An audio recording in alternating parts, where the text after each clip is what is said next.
President Trump is expected to sign an executive order today banning transgender athletes from competing in girls' or women's sports. It is the latest in a series of orders impacting the trans community, including an executive order banning gender-affirming care for those under 19 years old. Now, some hospitals in several states have paused those treatments while evaluating the order. A group of trans and young adults and their parents have now filed a lawsuit to block that ban.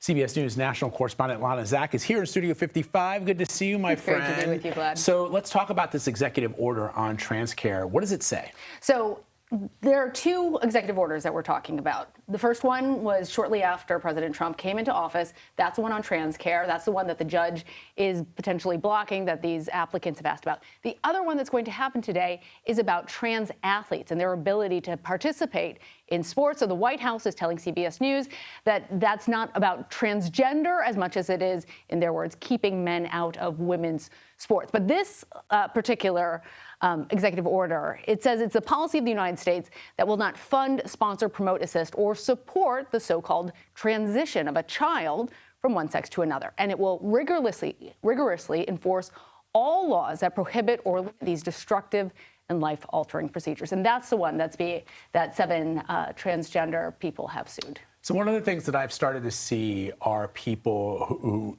perhaps did not vote for this administration, who live in states where they're typically blue, and they are thinking to themselves, I'm okay because I happen to live in a state that may not suffer the repercussions of what the president is trying to do. How does this differ from state to state? So there's already differences. 26 states already have bans on providing this type of care to bans on providing. Right. So limitations. 37%, I believe, of 39% of trans youth already live in a state that have limited access to transitioning and hormone blockers and that type of care.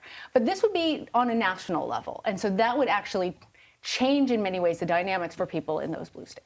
One of the things I'm curious about, and you may not know this, but I always think about when it comes to this issue over trans athletes, I understand both sides of the argument, but it is a difficult... It's a very nuanced one. Exactly. It's sometimes not spoken about with nuance in the way that we would want it to be. But I also wonder how big of an issue is this? And I don't mean issue in a negative way. I mean, how many communities are affected by somebody who's transitioned, who wants to play in a sport that they...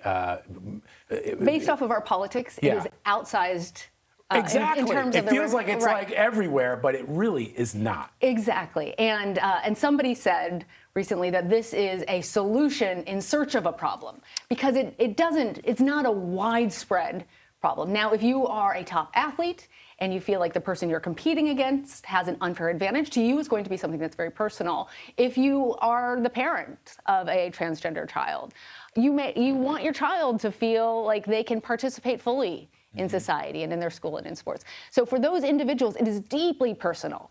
But for people who are not directly affected, it is a less pervasive problem given how much we talk about it. There are very few transgender athletes that would actually be affected by this, but for those that are, it's significant.